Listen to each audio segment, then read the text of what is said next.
Peut-être vous connaissez un peu l'histoire de comment Mohamed a reçu ses révélations. Apparemment, il, a, il était en jeûne, il allait souvent dans une caverne pour méditer. Et un jour, euh, l'ange Gabriel, apparemment c'était l'ange Gabriel qui s'est apparu à Mohamed. Et qu'est-ce qui s'est passé durant cette rencontre? Mais l'ange Gabriel, ça dit qu'il a serré Mohamed au point où Mohamed pensait qu'il allait mourir. Alors, c'était une rencontre surnaturelle, violent. OK? Alors, Mohamed pensait qu'il allait mourir parce que l'ange l'étouffait au point où il pensait qu'il allait mourir.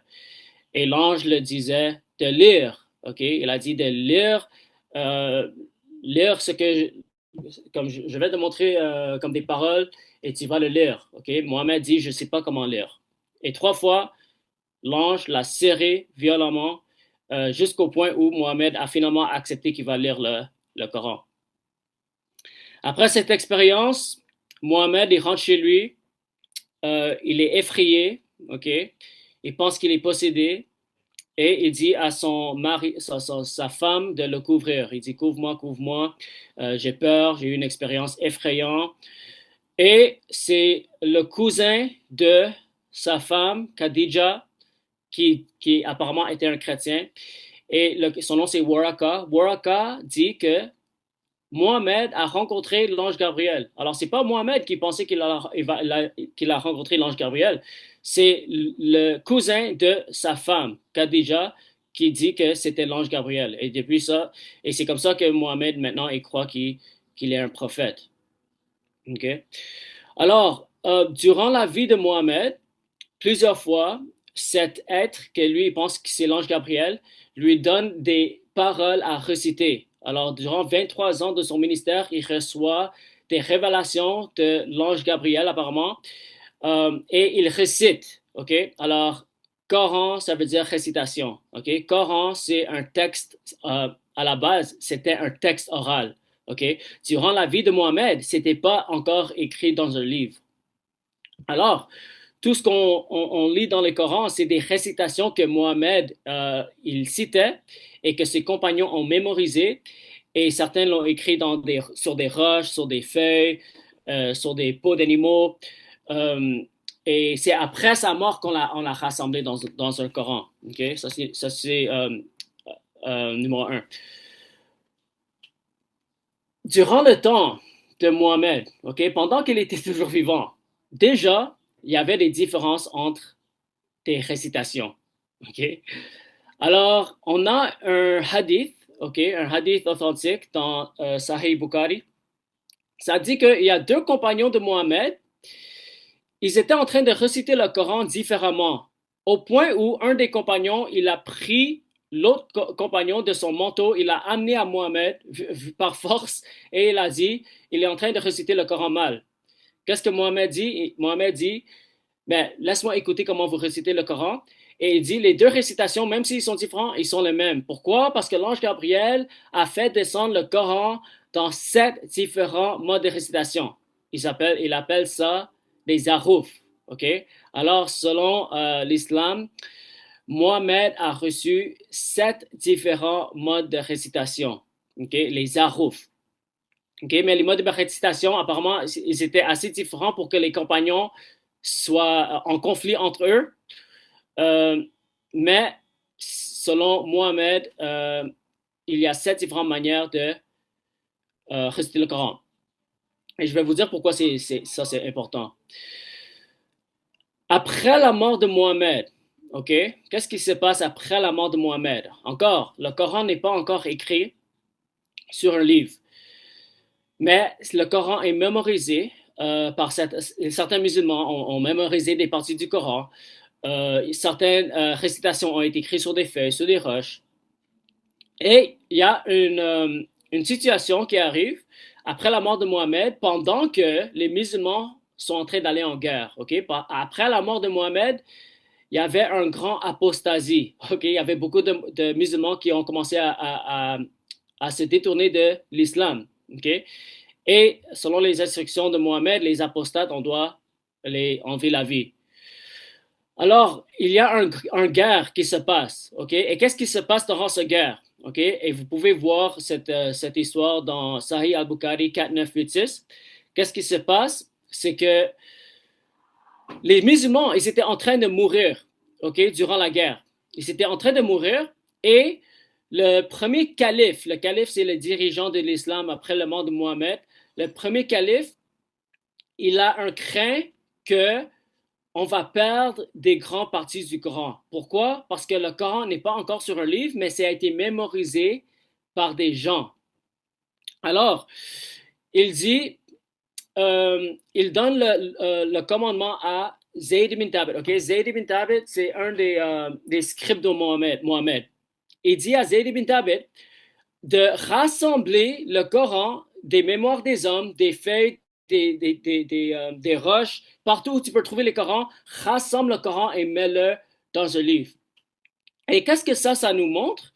Ça nous montre que le Coran était très fragile au début, c'est-à-dire c'était très facile à perdre le Coran, ok? Parce que on sait que Abu Bakr, le premier calife, il avait peur que s'il y a trop de musulmans qui vont mourir, mais on va perdre une grande partie du Coran, ok? Et c'est pour ça qu'il a dit à le scribe de Mohammed, Zayd ibn Thabit, de rassembler le Coran et mets-le dans un livre, sinon on va perdre une grande partie du Coran.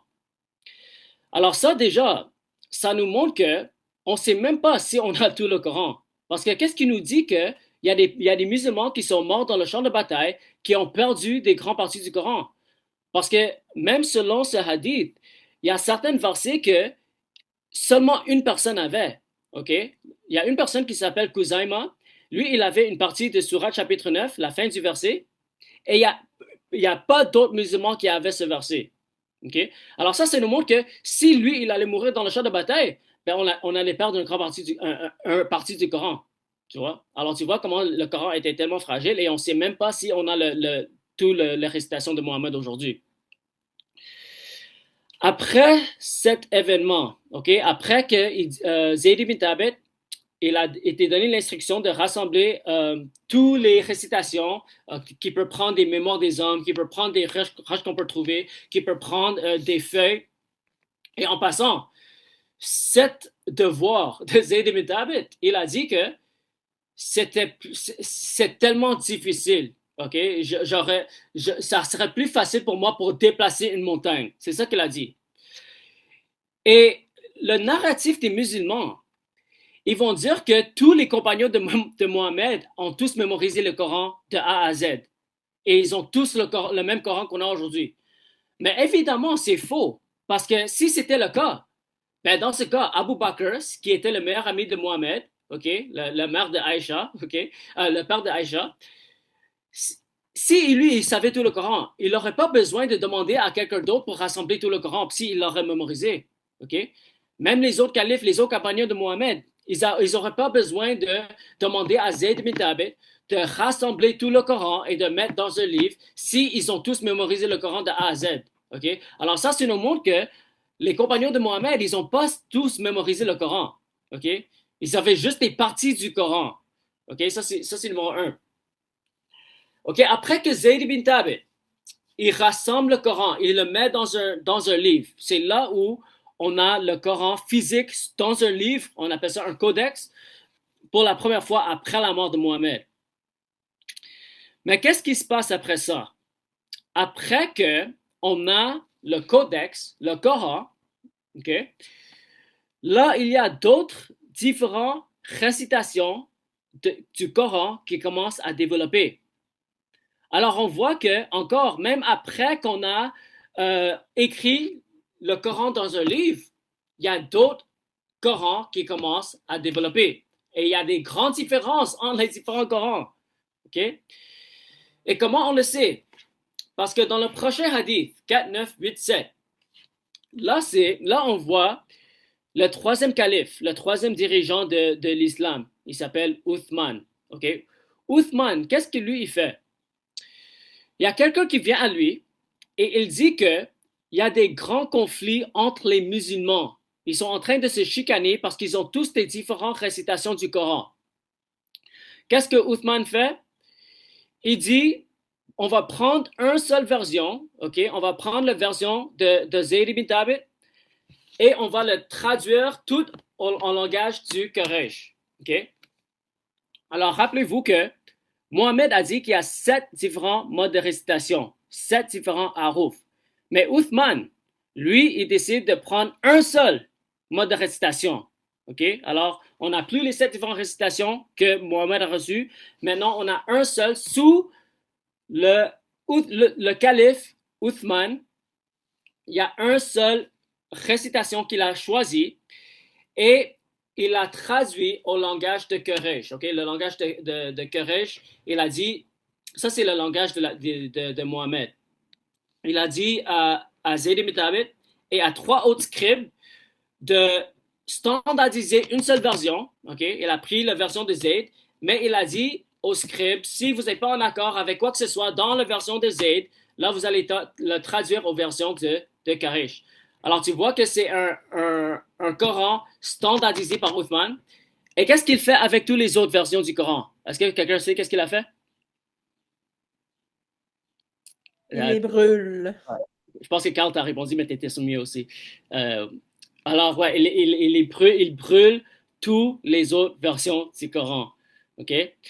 Alors, ça nous montre que, encore, il n'y avait pas une seule version du Coran depuis le temps de Mohammed. OK? Il y avait plusieurs différentes versions. Et le troisième calife, il a décidé de choisir une seule version et brûler toutes les autres versions. Et pourquoi ça, c'est très problématique? Premièrement, ça refute l'argument qu'il y avait toujours une seule version. Mais deuxièmement, il y a des sources musulmanes qui nous disent que les compagnons directs de Mohammed n'étaient pas en accord avec la version de Uthman. Okay? La version de Uthman avait 114 chapitres, mais dans les versions de les compagnons directs de Mohammed comme Ibn Masoud et Ubay ibn Ka'b, Ibn Masoud, il avait 111 chapitres et Ubay ibn Ka'b avait 116 chapitres. Et pourquoi ça c'est important? C'est parce qu'il y a un hadith dans Sahih al-Bukhari qui nous dit que il y a 4 compagnons que Mohammed lui-même a cités et il a dit que c'est de eux qu'il faut apprendre le Coran. Okay? Il a cité qui? Il a cité Ibn Masoud, Ubay ibn Ka'b, Salim et le quatrième, j'ai oublié son nom. Mais dans ces listes, il y a 2 personnes en particulier, Ibn Masoud et Ubay ibn Ka'b. Pourquoi c'est pertinent? C'est parce que c'était des personnes que Mohammed lui-même a dit de sa propre bouche, il faut apprendre le Coran de eux. Et eux, ils n'étaient pas en accord avec le Coran de Mohammed, de Uthman. Le Coran de Uthman est celui qui a 114 chapitres et aujourd'hui, le Coran a 114 chapitres. Okay? Pourquoi? Parce que on a pris ça du version de Uthman qui a brûlé toutes les autres versions. Mais les compagnons directs de Mohammed, les compagnons que Mohammed a dit qu'il faut apprendre de eux le Coran, eux, ils n'étaient pas en accord avec la version de Uthman. Okay? Ibn Masoud, il a rejeté le premier chapitre et les 2 derniers chapitres du Coran parce que c'est des prières. Alors lui, il disait que c'était pas, ça ne devait pas être dans le Coran. Okay? Ubay ibn Ka'b, il a ajouté 2 autres chapitres du Coran. Et on voit dans les sources musulmanes comme Ibn Abi Daoud, c'est une source très ancienne du 9e siècle, je crois, 10e, 9e siècle. Il dit que Ibn Masoud a dit à ses compagnons de cacher leur Coran et de ne pas donner à Uthman. Parce que Uthman, il a forcé tout le monde d'envoyer leur Coran pour qu'il le brûle. Mais Ibn Masoud a résisté cette standardisation. Okay? Il a refusé. Et qu'est-ce qui s'est passé? Uthman, apparemment, l'a battu jusqu'au point où son côte a été brisée. On voit ça dans Al-Tabari. Okay? Alors, ça, c'est très problématique dans l'islam, OK? Parce qu'ils affirment que le Coran a été parfaitement préservé, mais évidemment, c'est faux, parce qu'il y avait plusieurs différentes versions du Coran et le Coran a été standardisé encore et encore, OK? Alors, le meilleur argument maintenant qu'il peut donner, c'est que le Coran qu'on a aujourd'hui, c'est équivalent au Coran de Uthman, OK? Il ne peut pas dire que c'est le même Coran que les compagnons avaient avant Uthman, OK? Uthman a choisi une seule version du Coran et il a brûlé toutes les autres différentes versions du Coran. Est-ce que vous pouvez imaginer si on avait ça dans notre histoire, dans notre historique?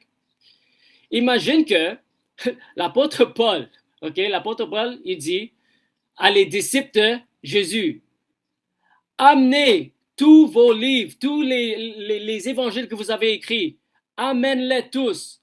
Et moi, je choisis une seule version et je vais brûler toutes les autres versions. Imagine comment les musulmans allaient nous attaquer avec ça aujourd'hui. Mais nous, on n'a pas cette histoire dans notre religion. Eux, ils ont un très gros problème dans leur historique par rapport aux transmissions du Coran. Uthman a choisi une seule version et il a brûlé toutes les autres versions et la version de Uthman n'était pas en accord avec les compagnons directs de Mohammed, que Mohammed a dit il faut avoir confiance en eux. OK? Maintenant, déjà, on a réfuté cet argument que le Coran était parfaitement préservé. OK? Mais maintenant, disons que maintenant, ils disent que la version de Uthman est la version que Dieu a voulu préserver. Alors, eux, ils n'ont pas le choix de dire que Dieu a voulu que Uthman brûle les autres versions, que Uthman standardise une seule version, que les autres oublient leur récitation et les soldats meurent avec le Coran que Dieu ne voulait pas. Alors, s'ils vont venir avec cet argument, on peut aussi réfuter cet argument aussi. Pourquoi?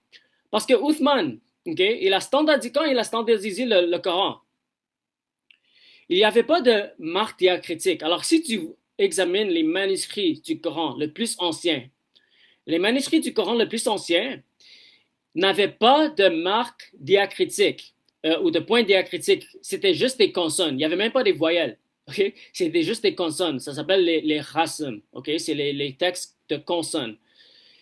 Et pourquoi ça pose un problème? C'est parce que la langue arabe, quand il n'y a pas de voyelle ou il n'y a pas de marque diacritique, mais là, le texte devient tellement fluide et c'est carrément impossible à lire. OK? Parce que c'est les marques diacritiques et les voyelles qui nous donnent le mot et le sens des mots. Tu vois? Mais si tu n'as pas ça, tu as juste le squelette des consonnes. Mais là, tu peux réciter le Coran dans beaucoup de différentes manières. Et c'est exactement ça ce qui s'est passé. Quand Uthman a standardisé sa version, il y a beaucoup de différents dialectes qui ont commencé à se développer, ou des différents modes de récitation. Okay? Les musulmans, ils récitaient le Coran dans tellement de différentes manières qu'il fallait encore standardiser le Coran. Okay? Et la standardisation du Coran, ça arrive encore et encore dans l'histoire de l'islam. Okay? Et je ne peux pas aller dans tous les fois que ça a été standardisé, mais je vais vous mentionner un qui est très, très important après Uthman. Après Uthman, à cause du fait qu'il y avait des cinquantaines ou il y avait des 50 à 100 différents modes de récitation qui ont commencé à se développer, là, il fallait les limiter. Il fallait les limiter parce que le Coran ne se préserve pas seul. OK? C'est les hommes qui essayent de préserver le Coran. OK? Ça s'appelle une transmission contrôlée. OK? Ce n'est pas une transmission surnaturelle par Allah ou par Dieu. C'est une transmission contrôlée par les puissances politiques qui ont le contrôle sur le texte. Et eux, ils forcent la préservation du Coran. Pourquoi? Parce que dans le Coran, ça nous donne une promesse. Ça nous promet que le Coran va être parfaitement préservé. Je crois que c'est Sourate 15, verset 9, si je ne me trompe pas. Et à cause de ça, les musulmans n'ont pas le choix, mais d'essayer de forcer la transmission parfaite du Coran. OK? Alors, on a vu ça avec Uthman, où il avait la puissance politique pour choisir une seule version et standardiser une seule version et brûler toutes les autres versions. Et on voit ça encore dans le 10e siècle. Il y a un homme qui s'appelle Ibn Mujahid. OK? Ibn Mujahid, il était un érudit du 10e siècle qui avait la puissance politique pour standardiser le Coran aussi. Alors, Ibn Mujahid, il a standardisé 7 modes de récitation. Ça s'appelle des qira'at.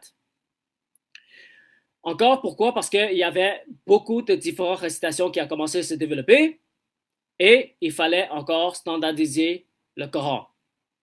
Maintenant, on l'a standardisé à 7 qira'at, OK? 7 modes de récitation.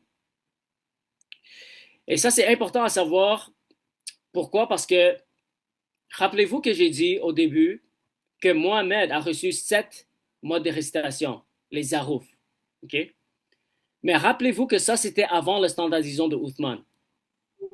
Et à cause du standardisation de Uthman, c'est impossible de tracer les 7 différents haroufs que Mohamed a reçus apparemment de l'ange Gabriel. OK? C'est impossible. Les érudits musulmans, ils ne peuvent pas te dire c'est quoi les 7 différents haroufs. C'est impossible de tracer le Coran aujourd'hui aux 7 différents haroufs que Mohamed avait avant que le Coran a été écrit. Alors, personne ne sait c'était quoi les 7 haroufs. OK? On sait juste que c'était 7 différents modes de récitation, mais à part ça, on ne sait rien. Maintenant, quand on avance au 10e siècle, sous Ibn Mujahid, lui, il décide de limiter les différentes versions, les différents dialectes du Coran à 7 qira'at. OK? Mais les 7 qira'at, ce n'est pas les 7 haroufs. OK? C'est complètement différent. Il y a certains musulmans qui vont essayer de te dire que, ah oui, les 7 différents qira'at, il a pris. Pourquoi il y en a 7? C'est parce qu'il a pris des 7 haroufs de Mohammed. Okay? C'est possible que Ibn Mujahid a décidé de choisir 7 symboliquement pour essayer de dire que comme Mohammed a reçu 7 haroufs, nous on a 7 qira'at. Mais la 7 qira'at peut juste être tracée au Coran de Uthman. OK? Ça ne peut pas être tracé avant la standardisation de Uthman. OK? Alors, après que Ibn Mujahid a standardisé 7 différents qira'at et encore les 7 différents qira'at, il y a toujours 114 chapitres parce que ça peut être tracé au Coran de Uthman qui a 114 chapitres. Alors, il y a 7 différents qira'at. Après, il y en a eu 3 autres qui ont été ajoutés. Après, il y avait 10. Après, il y en avait 14. Et aujourd'hui, mes amis, on a une trentaine de différentes versions du Coran arabe qui existent aujourd'hui. OK? Alors, encore, cette affirmation qu'il y a une seule version du Coran qui n'a jamais été changée, qui a été parfaitement préservée, c'est juste un mensonge, mes amis. Okay? Ça peut juste marcher avec des personnes qui ne sont pas éduquées. Ça peut juste marcher avec des personnes qui ne connaissent pas les informations dans les sources musulmanes. Okay? Alors, encore, aujourd'hui, on a des trentaines de différentes versions arabes du Coran. Okay? Et certaines personnes vont dire, oh ouais, ça peut être différent, mais c'est juste la prononciation qui change. Il n'y a pas de mots qui changent. Il n'y a pas le sens du texte ne change pas. C'est juste la prononciation. Ça, c'est faux aussi. OK? Et je vais vous donner juste un exemple. Et vous pouvez regarder même sur Google. On va examiner 2 différents qira'at qui existent aujourd'hui, qui a des mots différents, et ça change le sens du texte. OK? Alors ça détruit l'affirmation qu'il y a une seule version parfaitement préservée et les différentes versions sont exactement pareilles et c'est juste les prononciations qui changent. C'est faux. OK? Et on peut facilement le désapprouver. Je vais vous donner un exemple. OK? Il y a une version qui s'appelle le Hafs. Hafs. OK? Le Hafs, c'est la version la plus populaire parmi les musulmans mondialement. Si je ne me trompe pas, c'est environ 90% des musulmans utilisent le Hafs. Pourquoi? Parce que la version du Hafs a été standardisée aussi en 1924. 1924, en Cairo, on a standardisé, on a choisi une seule qira'at pour utiliser, pour enseigner dans les écoles. Okay? Et ça, c'est la version qui est utilisée le plus parmi les musulmans.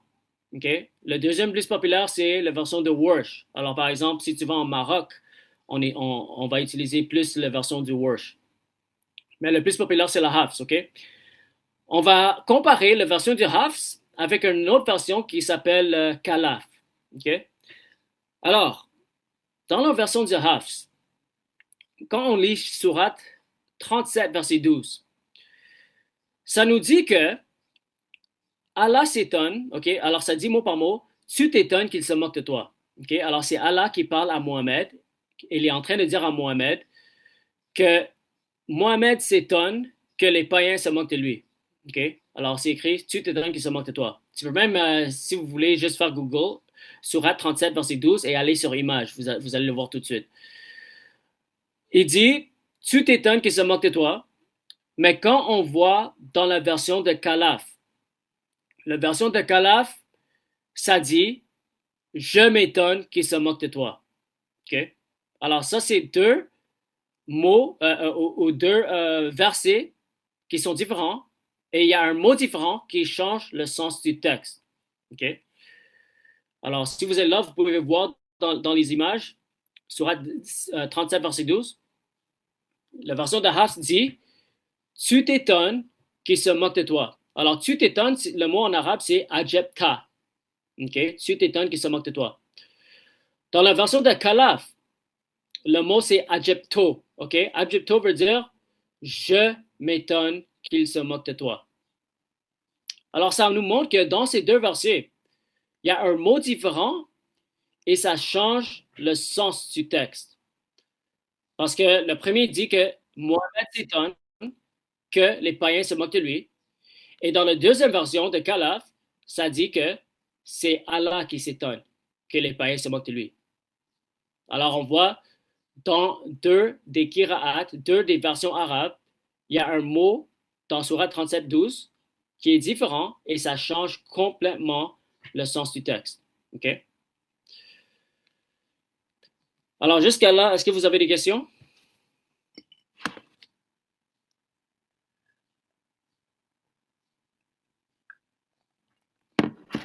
OK. Parfait. Alors, j'espère que vous voyez maintenant comment cet argument ne fonctionne pas du tout. OK? L'argument que le Coran a été parfaitement préservé. Il y a trop de problèmes dans le narratif musulman. OK? Il y a plein d'arguments qu'on peut utiliser pour désapprouver cet argument. Alors, cet argument ne fonctionne pas. Maintenant, j'aimerais toucher un peu sur la Bible. OK? On va toucher un peu sur le Nouveau Testament. C'est important de comprendre que la raison pour laquelle on désapprouve cet argument du préservation du Coran, c'est parce que ça, c'est l'argument des musulmans.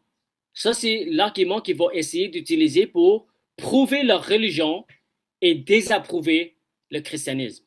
Okay? Parce qu'eux, ils vont dire que la Bible a été changée et le Coran a été parfaitement préservé.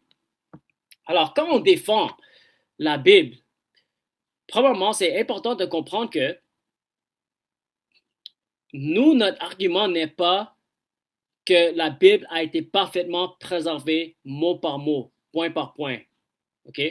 Parce que ça, c'est ridicule. Parce qu'il n'y a pas aucun livre ancien qui peut affirmer que le texte a été écrit, transmis parfaitement, mot par mot et point par point. Pourquoi? Parce qu'il y a des scribes qui écrivent les textes avec leurs propres mains. OK? Alors, c'est sûr qu'il y aura des erreurs humaines. Okay? Il peut y avoir des erreurs de photographe, il peut y avoir des erreurs d'interprétation, il peut y avoir certains scripts qui sont mal éduqués, il peut y avoir certains scripts qui ont des problèmes de vue, il ne peut pas voir et il faut une erreur. Ça arrive. Et c'est normal dans les textes d'Antiquité. Okay?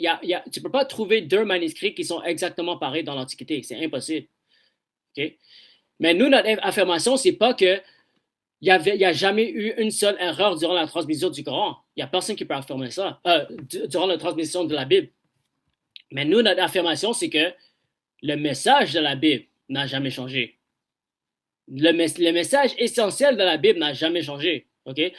Si on examine toutes les preuves qu'on a et tous les manuscrits qu'on a, les points doctrinaux ou les points majeurs du christianisme, les doctrines majeures du christianisme, a toujours resté intact. Ça n'a jamais développé, ça n'a jamais changé, ça n'a jamais été corrompu. Et c'est quoi notre message? Jésus a réellement été crucifié à la croix. Jésus a réellement ressuscité la mort. Jésus est réellement le Fils de Dieu. Il est Dieu de la chair. Et la Trinité est biblique selon tous les manuscrits qu'on a disponibles dans le premier siècle. Nous, on a la différence avec nous, c'est que on a des preuves de notre côté, on a des manuscrits anciens, OK? Alors, je vais un peu parler les manuscrits du Nouveau Testament. Aujourd'hui, on a disponible pour nous 25 000 manuscrits du Nouveau Testament. OK? Manuscrit, ça veut dire les écritures écrites par main avant l'imprimante du 15e siècle. Alors aujourd'hui, on a 25 000 manuscrits du Nouveau Testament et ça, c'est extrêmement nombreux selon les critères historiques. Okay? Si on examine, par exemple, le deuxième plus nombreux, c'est la Bible. C'est quoi? C'est quoi l'histoire de Troy? Homer's Iliad. Je sais comment le dire en français. Homer's Iliad, c'est comme la Bible pour les Grecs, un Bible très, très ancien. Et ce livre, on peut trouver 600 manuscrits. Et ça, c'est la deuxième après le Nouveau Testament. 600. Quand on prend, par exemple, Jules César, je pense qu'il y a 10 manuscrits environ. OK? Et pour nous, on a 25 000 manuscrits disponibles pour nous. Et on a des manuscrits qui datent du 2e siècle, du 3e siècle. Et le Bible au complet, on a du 4e siècle. OK? Alors, quand on utilise les critiques textuelles pour déterminer qu'est-ce qui a été écrit dans les livres originaux, les critiques textuelles, ils peuvent reconstruire la Bible originale ou le Nouveau Testament original jusqu'à 99% mathématiquement. Si on examine les sources anciennes, les manuscrits anciens, si on examine les nombreux manuscrits qu'on peut trouver dans différentes régions géographiques, on peut reconstruire la Bible originale jusqu'à 99%. Okay? Alors ça, c'est notre affirmation, c'est que la Bible, le message de la Bible n'a jamais été changé. Est-ce qu'il y a eu des erreurs scribales? Oui, bien sûr. Comme dans le Coran, comme dans n'importe quelle source ou manuscrit ancien. Il y a des erreurs scribales. Mais notre message a toujours demeuré la même depuis les textes originaux. Okay? Parce qu'on sait, selon le consensus historique, que même les athées vont accepter, c'est que tous les livres du Nouveau Testament ont été écrits originalement dans le 1er siècle. Alors, c'est les sources les plus anciennes disponibles qu'on a sur la vie de Jésus. Okay? Tous les autres manuscrits qu'ils ont développés après, qui, par exemple, ils vont nier la crucifixion de Jésus, ils vont nier la divinité de Jésus, ils vont nier que Jésus est même venu dans la chair. Toutes ces choses-là, toutes les faux doctrines, ces manuscrits-là ont développé après le 1er siècle. Okay? On peut voir les développements des fausses doctrines après le 1er siècle. C'est pour ça qu'on sait que le Coran est aussi une fausse doctrine. Parce que le Coran est venu 600 années après les textes originaux. Et c'est là que le Coran va rejeter la crucifixion, va rejeter la résurrection, va rejeter la divinité de Jésus et va rejeter la Trinité. Okay? Alors, si on utilise les méthodes historiques, la Bible est beaucoup plus fiable que le Coran. Okay? Alors, c'est très important à savoir comment défendre aussi les manuscrits parce que c'est ça que les musulmans aussi vont attaquer. Ils vont attaquer la transmission de la Bible. Et il faut aussi savoir que les évangiles qu'on a, les 4 évangiles, c'est les évangiles les plus anciens qu'on a disponibles. Okay? Alors, quand on utilise la méthode historique, les sources les plus anciennes, c'est les sources les plus fiables. Les sources qui datent le plus en proximité de la personne en question, qui est Jésus, et les événements en question, qui est la crucifixion et la résurrection de Jésus, les sources les plus anciennes, c'est les lettres de Paul et c'est les évangiles de Jésus et le Nouveau Testament. Okay? Alors, nous, on a les sources les plus fiables dans notre main. OK? OK, alors, c'est ça. Alors, c'est très important de savoir comment réfuter l'argument de préservation du Coran. Et c'est aussi important de savoir comment défendre la véracité et l'authenticité du Nouveau Testament et de l'Évangile. Une autre chose qui est différente avec la transmission du Nouveau Testament, c'est que notre transmission était transmise libre des puissances politiques. Ça, c'est très important à comprendre. Pourquoi? Parce que il y a une différence entre un texte contrôlé et un texte qui est libre du contrôle des hommes. Tu vois? On voit que le Coran a été contrôlé par les puissances politiques qui ont pu standardiser une seule version et forcer toutes les autres versions d'être brûlées. Mais le christianisme, on était une religion persécutée dans les premières 3 siècles du christianisme. Alors, il n'y avait pas d'opportunité d'une personne de choisir une seule version et brûler toutes les autres versions. C'était impossible. Parce que c'était une religion minorité persécutée qui avait en position les manuscrits anciens et qui essayait de propager le message le plus rapidement possible. Et même s'il y avait la persécution, la parole de Dieu n'a jamais été enlevée. La parole de Dieu n'a jamais été corrompue. La parole de Dieu n'a jamais été perdue. Il y a eu des empereurs qui ont essayé de brûler les Bibles, mais la parole de Dieu demeure éternellement. Ça ne change pas. Les hommes peuvent faire qu'est-ce qu'ils veulent, mais la parole de Dieu va toujours demeurer éternellement. C'est ça que s'est passé avec nous, avec la Bible. Ok, on n'avait pas besoin de puissance politique pour protéger le Coran, la Bible, je veux dire. On avait le Saint-Esprit, on avait les disciples qui étaient prêts à mourir pour les Écritures. Et grâce à Dieu, on a la préservation de la Bible aujourd'hui, le message de la Bible qui n'a jamais été changé. Okay? Ça, c'est une grande différence. Okay? Parce que nous, notre Bible a été transmise par le Saint-Esprit à travers les hommes inspirés par Dieu.